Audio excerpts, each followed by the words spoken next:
How's it going guys, Chris here, and today we're going to be checking out all of those endgame bosses in Chapter 6 of Black Myth Wukong.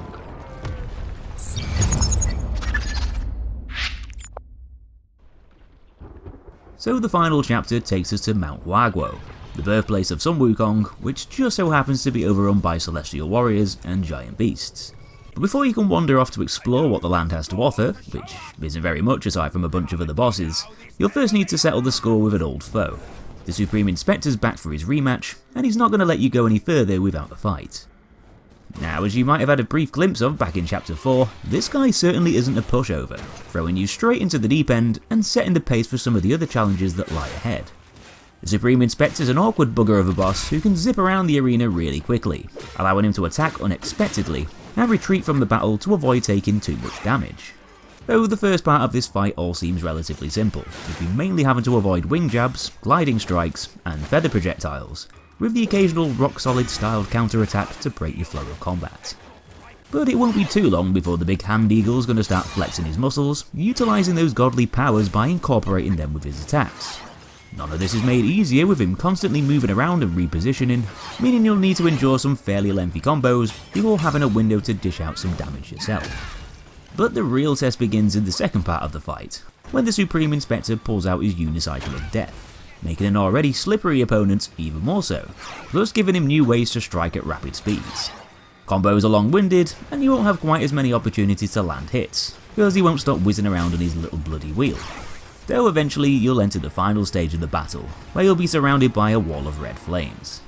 The boss has now shifted into top gear, becoming more aggressive and manoeuvrable than ever, using his cheap wheel tricks and aerial strikes to make life a bit of a misery for you.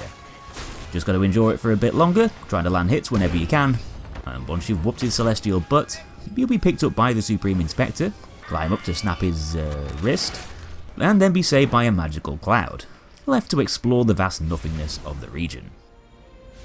The cloud that swooped in to catch you is going to be your mode of transport to get around this massive open area, with pretty much the rest of the chapter being very different to the others, now being open world rather than linear. That makes the bosses a bit trickier to track down, but there's a very close one just below the first cliff, where you'll find a huge pond of shallow water where our next boss happens to be hiding. As soon as you get there, you'll be jumped by Jiao-Loong of Waves, another dragon guy, and thankfully a relatively chilled fight compared to the last one, still being fairly vicious, but not having anywhere near as much health or agility. This Jiao-Loong fight is a good old-fashioned brawl. He's mainly going to resort to close-range melee attacks, bites and tail whips, rather than relying on fancy tricks and magical abilities. With that said, he can somehow submerge underneath that 3-inch deep pool of water to reposition and strike from underneath, even able to release the Kraken and summon a load of gigantic dragon tails to swish around in the murky waters. Some of those attacks can be quite punishing and throw you off guard, like his tail spins for instance, but he's generally an easy boss to read and wear down, even without having to rely on vessels, spirits or many spells. Though if you want to rip him to pieces and get the fight over with quickly, you could always just use all of those too, of course. The next boss we might as well face is a blatantly obvious one that's literally just sitting around watching us float around on that little cloud. The Son of Stones can be found chilling out on a cliff edge, minding his own business, clapping his hands, generally loving life. So let's just go and kill him. Clearly a threat to society. At the end of the day, we do have to go and smack everything that physically exists, just in case something shiny pops out. Though the Son of Stones isn't going to be very amused with you slapping his ass, wafting you away like a nasty fart. He's obviously not in the mood for a full-blown battle, but let's keep annoying him anyway, because like a pesky blue bottle at a summer barbecue, it's only a matter of time before you'll make yourself a target. When the fight does eventually kick off, after you've wound him up enough, he's going to throw himself around the place, shooting out green lightning during his attacks and lunges. We've defeated quite a lot of rock bosses over our journey so far, and this one isn't exactly miles different to the others, with this guy using a lot of slow but powerful slams and charged up moves, with the inclusion of that elemental power for a bit of extra spice. Some of these shock attacks can be pretty deadly, particularly one where he generates lightning bolts all over the arena, ending in a massive blast which can butcher your health bar. Though this same attack, along with some of the others, will be enough to drain his energy, forcing the big guy to have a little lie down to recuperate, giving you a nice opportunity to rush in and go wild with that staff. Not exactly a challenging fight, though compared to other stone bosses, some of his moves might seem a tad less predictable, especially with all those sparks flying everywhere.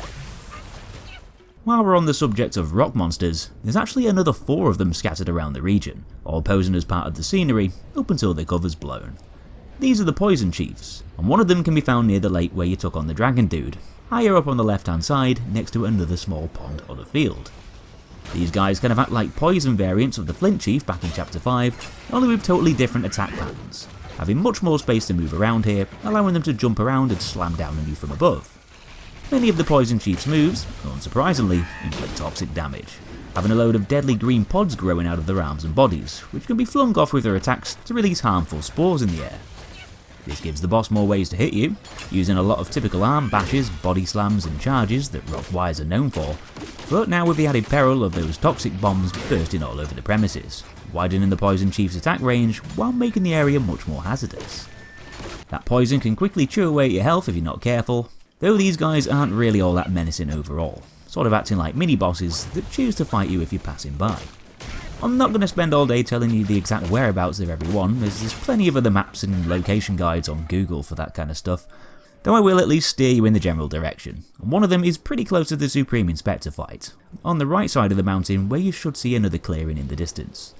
Another chief is opposite the Dragon Boss Lake, on a ridge just to the right hand side, and the last one is not too far away from here either, on the opposite side of the chasm in yet another grassy clearing, just waiting to be disturbed from its slumber.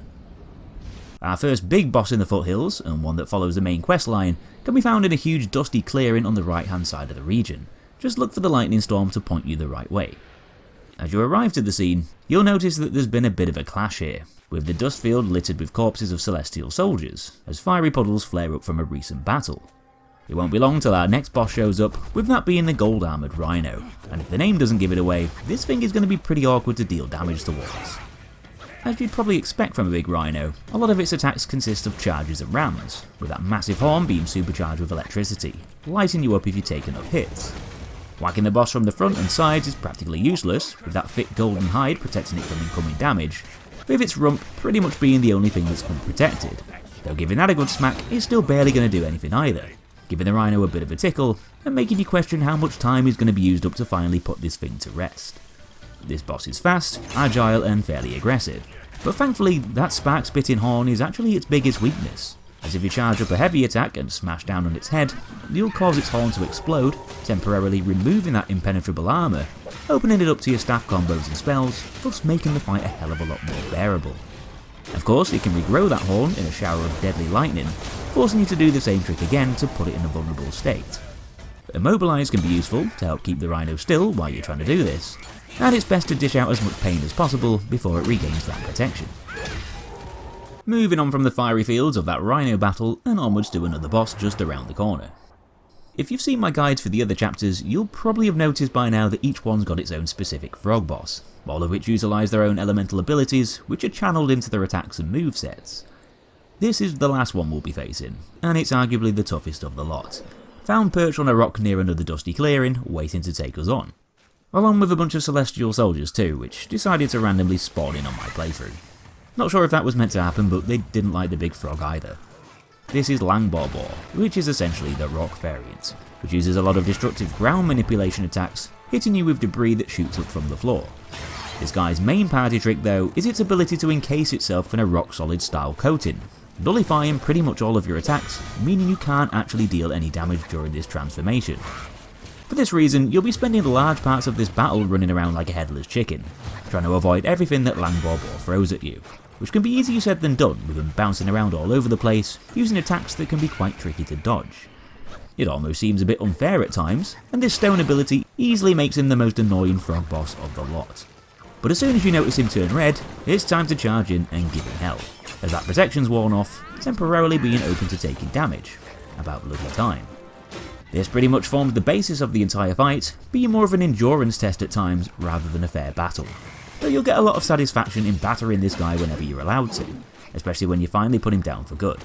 And if you've beaten the other big frog bosses from the other chapters, you'll now have enough tadpoles to fully upgrade your spirit ability. Anyway, let's progress through the story a bit more now, and if we head over to the furthest point of the region to the right side, you'll notice that there's a forest of red trees, once again being struck by a lightning storm, indicating that there's another piece of some Wukong's armour here that you'll need to collect. though just like with the last one, you'll also need to defeat a boss first, with that being the Cloudtreading Deer.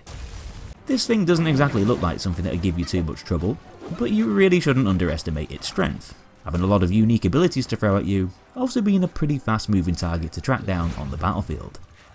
The Cloudtreading Deer is blessed with elemental powers, and the first stage of the fight is where it likes to use frost attacks, with a lot of them producing icy blasts, slowing down your movements, thus making those incoming stomps and kicks trickier to dodge.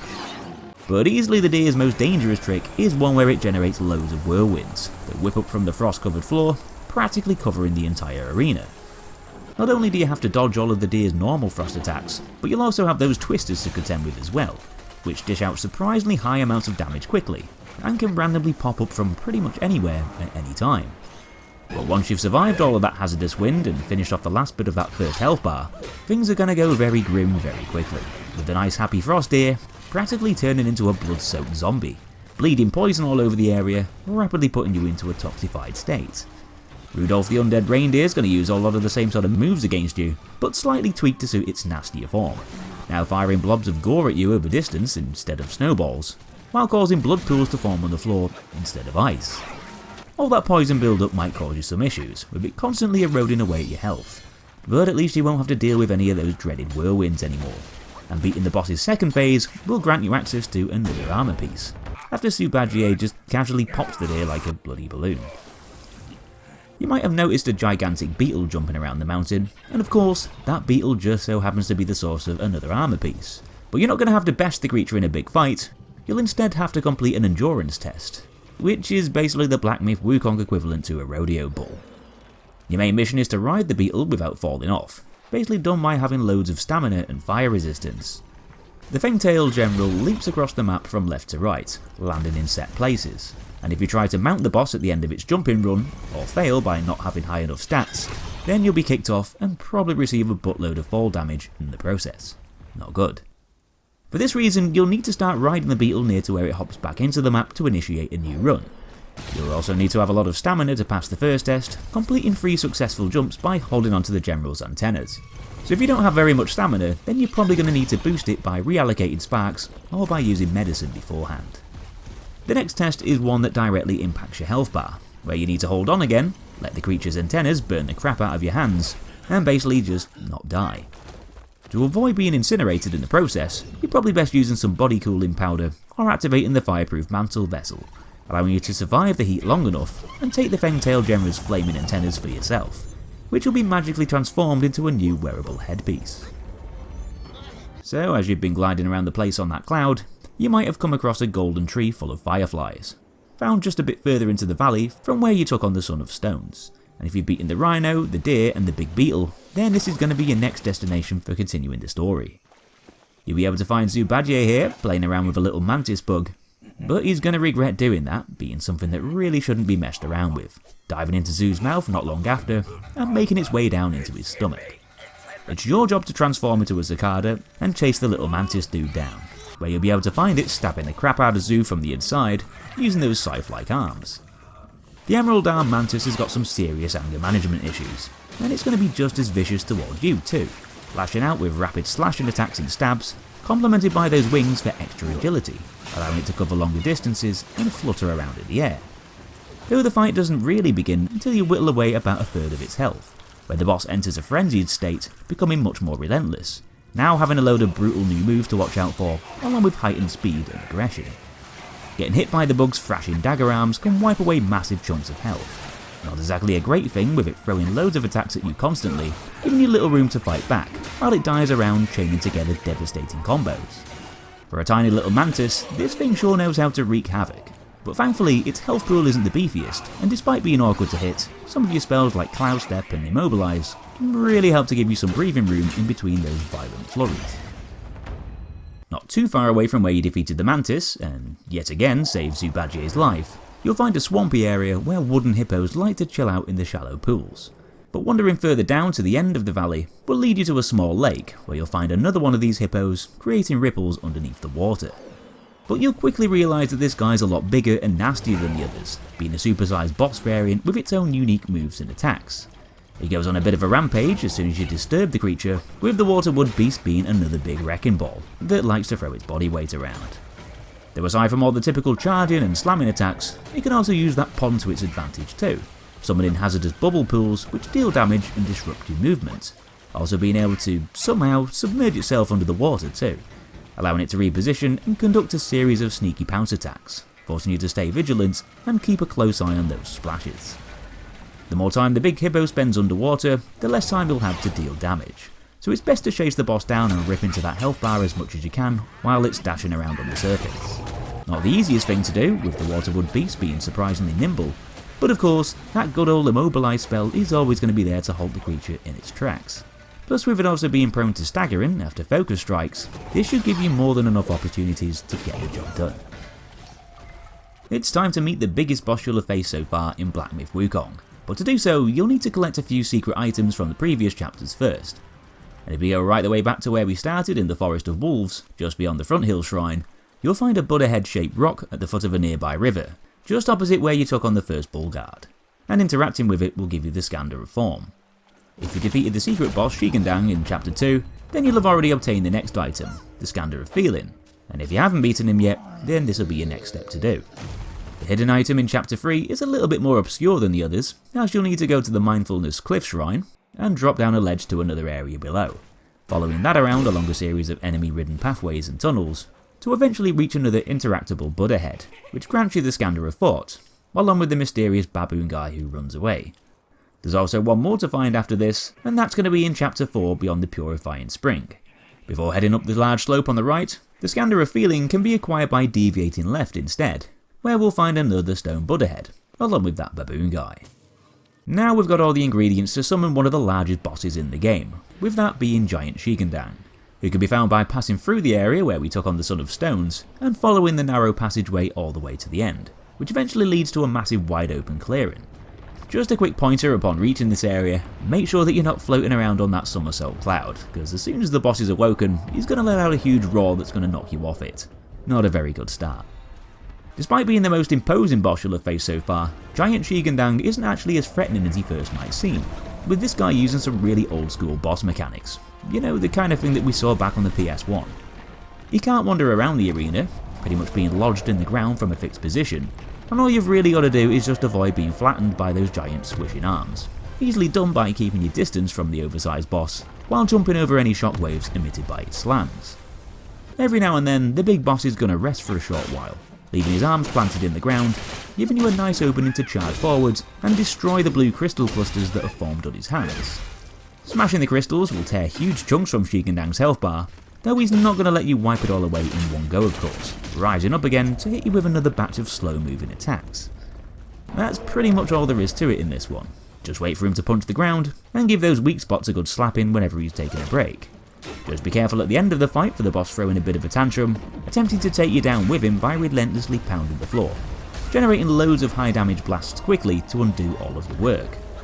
The now lifeless Giant Shigandang will drop his arm down and let you climb up to reach another stone Buddha head, and this is being guarded by that baboon guy, who's not long after going to give you the Scander of Consciousness, a really useful item that can be given to Zoodog, in exchange for a special pill that permanently bumps up your stats.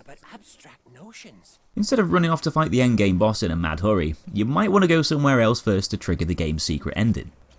You'll need to have beaten all of the hidden areas in each of the chapters, so basically if you've taken down Elder Jinshi, Fuban, the Great Cat Martialist, the Duskvale and the Bijoué Beast, then you should be good to go. Return to the Stowvale Trail Shrine in chapter 3, turn right to run across a long rope bridge, and just follow the path ahead to eventually get to a big ancient doorway leading to the Great Pagoda, where we'll be able to see tapestries draped along the walls, reminding us of our past conquests. Here we can enter a mystical gate that takes us to Mount Mei, and just a short walk further is where we'll finally be able to reach Erlang, the sacred divinity. So here we are, quite possibly the toughest boss fight in the whole game, and probably my personal favourite. This certainly isn't just a typical whack and dodge battle, being a hell of a lot more complex than most of the others, with Erlang being safeguarded by a shield which needs to be worn down if you want to make any significant progress whittling down his health. The Plantain Fan Vessel is very effective at doing this, and so you'd be pretty daft not to use it. The first fairly short phase is quite simple, mainly consisting of spear jabs and melee strikes, while his floating hound swishes in to complement Erlang's attacks. But once you get that health down to around about 80%, that shield gets regenerated and things start to get a lot more dangerous, with the boss flying off into the sky and throwing a ridiculously oversized axe on top of your head. Activating the next phase of the fight, where Erlang will now use a normal sized version of that axe, in combination with that powerful spear and a magical sword, with attacks inflicting both frost and electrical damage, using brutal combos up close and devastating projectiles from afar. Erlang can also teleport around the place and even sidestep some of your focus charge attacks, and to make matters worse, that trusty immobilize spell can now be turned against you if your shield is active, also being able to counter your transformation ability, making that tricky to use against him too. Having all these different things to remember definitely ramps up the challenge, being just as much of a mental test as it is a physical one. Though aside from simply trying to survive Erlang's relentless barrage of attacks, your main goal is to get rid of that annoying shield, and dish out as much damage as possible in the short window of time afterwards. At the halfway point, you're basically out of the pan and into the fire, as this is where the pressure really starts to pile on.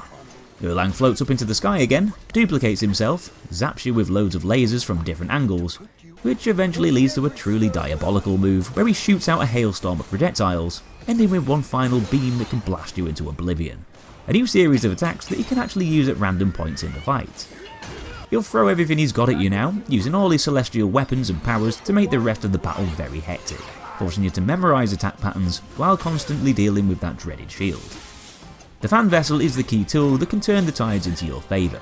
The problem is, it's not always available, and that pesky shield is going to keep recharging at multiple times throughout the battle, forcing you to use that fan wisely, potentially jeopardising the entire fight if you don't. My advice? I'd recommend equipping as many things as you can to help build chi energy faster, helping to speed up the fan's availability. Try to prioritise attack and critical damage stats when customising your build, and don't be afraid to use Cloud Step if things aren't quite going your way. It's a pretty difficult and very tactical fight, but boy oh boy is it rewarding when you finally beat the bastard.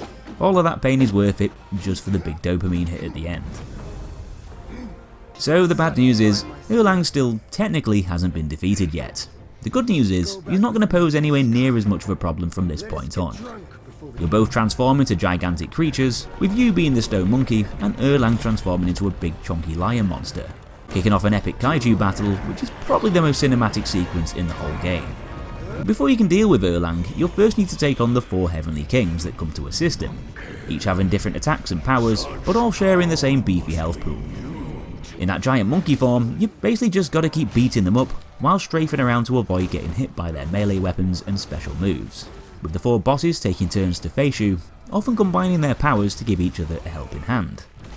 Rock Solid is one of the only tricks that you can use against them, aside from basic punches and heavy slams, making this a pretty simplistic cakewalk of a fight, with the bosses struggling to make much of a dent in your health bar. And you've really not got much to think about, other than thrashing those giant kings around and just enjoying the sheer spectacle of it. If you mix King Kong with God of War, then you'd probably get something that looked a bit like this. Erlang is just casually stood in the distance, watching you completely batter the 4 heavenly kings senseless, and once the last one eventually falls, it's time to finish what we started, reintroducing him back into the fight for the final phase of this flashy sequence. Enter Erlang Shen.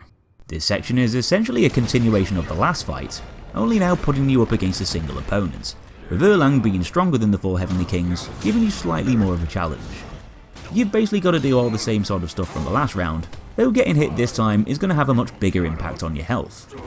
That's not a reason to get too worried though, as he's still nowhere near as dangerous as he was in his human form, but you'll still need to keep this extra damage into consideration, and not go quite as crazy as you probably did against the kings, playing with a bit more of a passive-aggressive mindset, while using that dodge button a bit more often than before. One thing that'll help you stay in the fight is by using heavy attacks, which consumes built-up focus points, can heal in fairly large portions of your health. It's a pretty long-winded battle, and it's going to take quite a while to chip away at Erlang's stonker of a health bar, with the fight moving through multiple phases as the boss whips out new weapons and powerful moves. Expect to see big flaming swords, electrified whips, and all sorts of other godly things as you work towards getting the job done. After wearing his health under half a bar, Erlang Shen is suddenly going to burn you to a crisp, seemingly killing you in an instant, completely out of nowhere. But this is all part of the plan, as you regenerate all of that lost health while shifting into a flame form, giving your attacks extra power, plus helping to make the rest of the fight go a bit more smoothly. It shouldn't take too long to put the big demon lion down, and one final punch to the face is going to send him flying, putting an end to Erlang once and for all. Anyway, after completing that little detour, it's finally time to move on to the endgame bosses. And you'll need to make your way through the Water Curtain Cave, an area near the Son of Stones fight, where you'll be able to pick up Sun Wukong's weapon. It's probably a good idea to visit this cave before doing the Erlang quest, which will give you this pretty powerful staff to use in its showdown. Eventually, with Zhu Bajie at your side, you'll both find a rock containing Sun Wukong's memories, and interacting with said rock will allow you to dive into those memories, whisking you off to a mystical realm, which even has its own tour guide giving boat trips. It's here where you'll be met with your final test, is if you really are Wukong's true spiritual successor, then you'll need to complete the challenge that lies ahead, basically taking on the remnants of Sun Wukong, after his soul was ripped to pieces and his 6 senses taken away. These were given to each of the end of chapter bosses in the form of relics, with Wukong's corpse being sealed inside the realm that you're currently in. That corpse is what you need to fight next, but with it using the Stone Monkey transformation, aka the Azure Dome, that task isn't going to be quite so simple. We've literally just had a massive rumble against Erlang and his 4 buddies, using the very same transformation. So you can expect this to be a very physical fight with lots of arm throwing and elemental trickery. Most of those attacks are quite simplistic at the beginning, with the boss literally just acting like a big angry stompy monkey, swinging punches, pummeling the floor, and diving over to slam down from the air. A lot of the Stone Monkey's attacks will also deform the ground too, with some creating powerful shockwaves which ripple across the arena, and need to be jumped over like a very deadly skipping rope. Wiping the boss's health down to empty though is just the start, and if you thought you'd beaten him that easily, you'd definitely want to think again. Not only will he pull the same trick that you pulled against Erlang Shen, reviving himself to come back into a tougher flame form, but this next phase makes the Stone Monkey much more aggressive, with those attacks also being infused with elemental power too. One minute he'll be blasting fire all over the place, applying burn damage, the next minute he'll resort to frost attacks, slowing your movements and even freezing you in place. All the things you used against Erlang Shen is going to be used against you in this fight, even down to that rock solid spell. But this Stone Monkey can do one thing that you couldn't in that fight, being able to duplicate. As partway through his second phase, you'll also need to contend with the second boss, even having its own health pool. This is where things start to get a bit more chaotic, as you'll need to deal with both the Stone Monkeys at the same time, each using their own elemental abilities, with attacks coming thick and fast. It's very easy to get overwhelmed by the sheer number of things getting thrown your way, as while you're focusing on beating one of them up, the other one's already planning its next move. But obviously, taking one of them out of the fight earlier is going to make the rest of the battle less of a slog. There's still a lot of things that can catch you out here, but at least you've only got one target to focus on now. Beating the boss will finally let you crack this Stone Monkey form to reveal the Great Sage's broken shell, which is essentially Sun Wukong's senseless, instinct-driven husk of a body, who shares a very similar moveset to your own. A lot of the tricks, spells and abilities you've learned along your journey, the broken shell will use against you too, and it's basically like fighting another version of yourself, only one with an even more advanced skill set, able to switch stances and utilise different fighting styles on the fly. Just because those attacks are familiar doesn't make them easy to avoid, and you'll have quite a lot of things to think about, from regular staff combos, mobile spin flurries, special stance skills, and even focus charged heavy strikes of its own. Sun Wukong was a pretty cheeky, arrogant, and often disrespectful dude, and his personality is definitely reflected through the broken shell, with it sort of taunting you throughout the battle, baiting you to rush forwards, only to counter your attacks with sneaky tricks of its own. This is yet another multi-stage boss fight, which shouldn't be a massive surprise with it being the grand finale. And once you've whacked away the first health bar, an even tougher phase is going to begin, with the Great Sage throwing even longer attack chains at you, with less time to react and heal up in between them. It's a fast and ferocious fight, with the boss being just as mobile as it is powerful, flipping around all over the place with acrobatic manoeuvres, also able to zip through the air on its very own somersault cloud. That cocky fighting style is going to continue too, with the Sage doing all sorts of things to patronise you, clearly thinking that you're no match for its superior power, which is actually kind of refreshing to see, making it a much more characteristic opponent than most of the others. The fight is arguably easier than the Erlang encounter though, mainly due to you not having to deal with an awkward shield this time, but it's still probably going to test you nevertheless.